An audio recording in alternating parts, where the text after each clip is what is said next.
আলাইকুম ওয়া রাহমাতুল্লাহি ওয়া বারাকাতুহু। আল্লাহকে লাভ করা খুব কষ্টসাধ্য রিয়াজত সাধনা। আল্লাহকে লাভ করতে হলে যে সাধনা করতে হয়, রিয়াজত সাধনা খুবই কষ্টের, কিন্তু আল্লাহ পাক রহমানুর রাহিম, তিনি দয়াময় প্রভু, তিনি তার বান্দাদেরকে সহজেই মুক্তি দিতে চান। এজন্য কত ব্যবস্থা রেখে দিয়েছেন আমাদের জন্য, যেন আমরা মুক্তি পেতে পারি। আমরা কত সৌভাগ্যবান। এই যে দেখেন, আমরা এই অনুষ্ঠান শুরুর প্রারম্ভে মিলাদুন্নবী তেলাওয়াত করেছি। হযরত আলী রাদিয়াল্লাহু তাআলা, যাকে বলা হয় মওলা আলী, প্রভু আলী,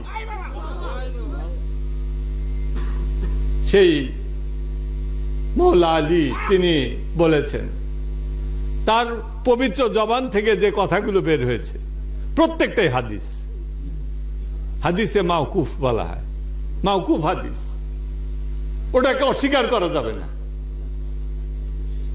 হযরত আলী রাদিয়াল্লাহু তাআলা আনহু তিনি বলেন যে তোমরা একটা সহজ আমল করো মহব্বতের সঙ্গে, এইটা যদি করতে পারো, এই আমলের উপরে যদি থাকো, তাহলে তোমাদের এমন ভাবে মুক্তিটা হবে যে ওর থেকে সহজ মুক্তির উপায় আর কিছু নাই।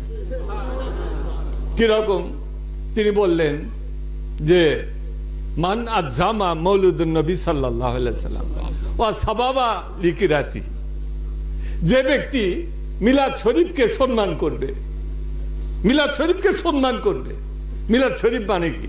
দয়াল নবীজির পবিত্র জন্মের যে আলোচনা, জন্মের আলোচনা, ওইটাই তো মিলাদ। ওই মিলাদ শরীফকে যে সম্মান করবে, ভক্তি করবে, মহব্বত করবে, তাকে বলা হয় আযজামা। আযজামা মান আযজামা মৌলুদুন নবী সাল্লাল্লাহু আলাইহি সাল্লাম, দয়াল নবীজির মিলাদ শরীফের সম্মান করবে। সম্মান অন্তর থেকে করতে হয়, মুখে মুখে করলে হবে নাকি?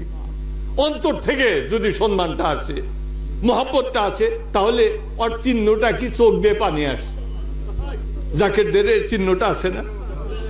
আমার হযরত আলী বলেন, এই চিহ্ন বিশিষ্ট যারা, যাদের চোখে পানি থাকবে, অন্তরে মহব্বত থাকবে, দয়াল নবীজি মিলাদ শরীফকে ভক্তি করবে এবং ওই মিলাদ শরীফ তেলাওয়াত করবে, লা ইয়াখরুজু মিনাদ দুনিয়া ইল্লা বিল ঈমান, ওই ব্যক্তি ঈমান ছাড়াই পৃথিবীর থেকে যাবে না।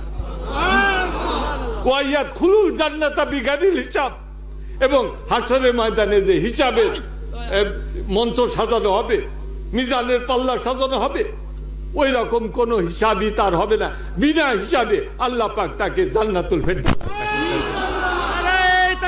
আল্লাহ